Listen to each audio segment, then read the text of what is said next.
Hello and welcome back. It is Thursday, which means it's new Star Trek Day. And today's episode, we are now halfway through the season. Yes, um, we are halfway through the show already, which is unfortunate because this is the final season.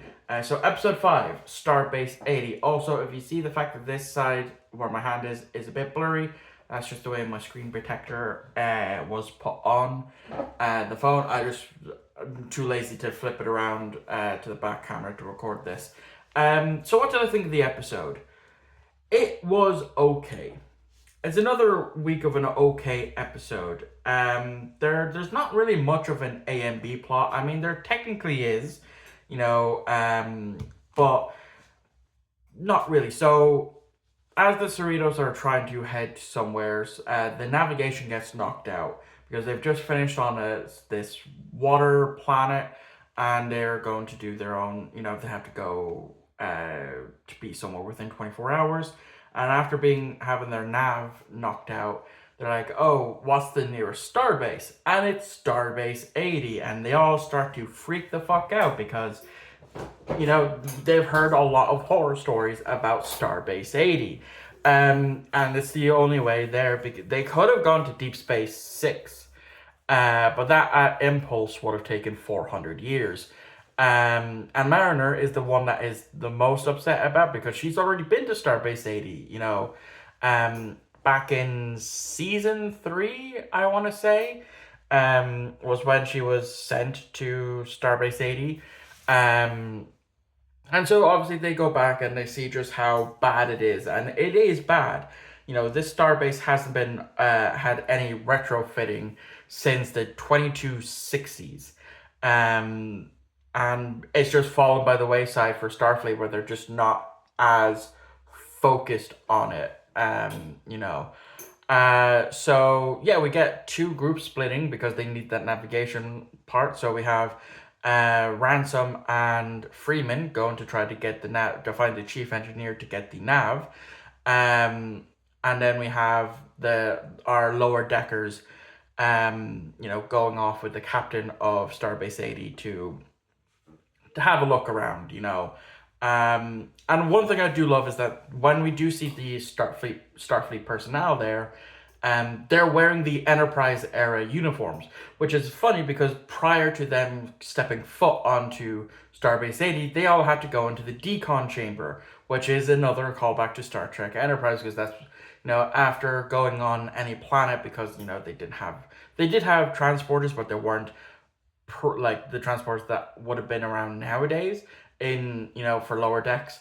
They all had to go through the decon chamber to make sure that they don't bring back any unwanted pathogens and stuff like that. And so yeah, it's mainly just Mariner being Mariner, not wanting to be there. That there's the curse of Starbase 80, and it happens whenever somebody uses their comm badge that they turn into mindless zombies, and that's basically trying to figure out, oh, is this actually a Starbase 80 thing? But as they make it to the sick bay on Starbase 80, that they're like, oh wait, it's actually anytime somebody uses the comm badge, because that happened with Rutherford and Tendi and Boimler, and a lot of the people of the Cerritos, they all become this mindless zombie, and so they all have to go back onto the Cerritos, with Billups nearly destroying the ship multiple times, licking things, and so they eventually figure out that it is something that they picked up on the planet that has taken over one of the whales, dolphin whales, that they use for navigation. The chief medical officer of Starbase 80 beats the thing out of them, and they contain it, and then that's what stopped it, because he wanted this non-corporeal being wanted to prove to his higher ups that he has the ability to take over people and actually make contact with corporeal beings, and that's that. That's basically just the main story of it.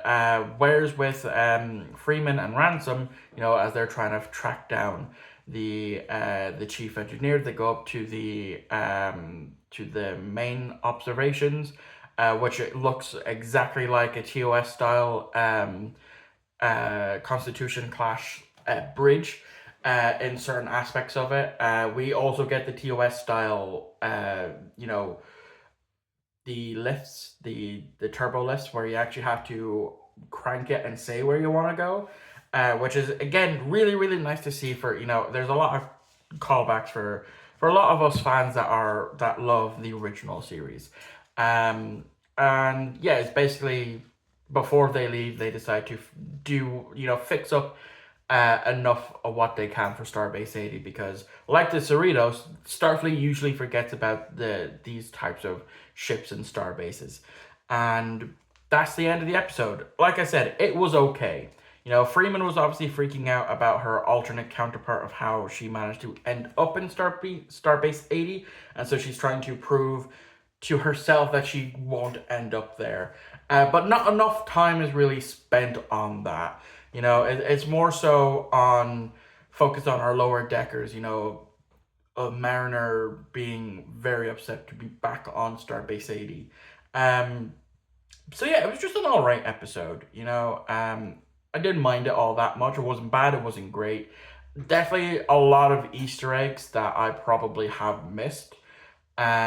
Which is why I usually just will wait for Sean Ferrick over at Trek Culture's review for the Septations observations to figure out what the fuck I missed. But yeah, let me know what you thought of the episode down in the comments below. And as always, if you love Star Trek, do subscribe, because I'm going to be reviewing Lower Decks every Thursday for the next 5 weeks, until we get to the season finale. And yeah, I'll also be reviewing other Star Treks in the future. I have a playlist of everything Star Trek related that I have done, reviewed, or just shown off my collection. And yeah, I will catch you all tomorrow for my review, because I'm still in Trilogy Month. So I'll catch you all tomorrow for my review of The Rise of Skywalker. So yeah, I'll catch you all on the next upload.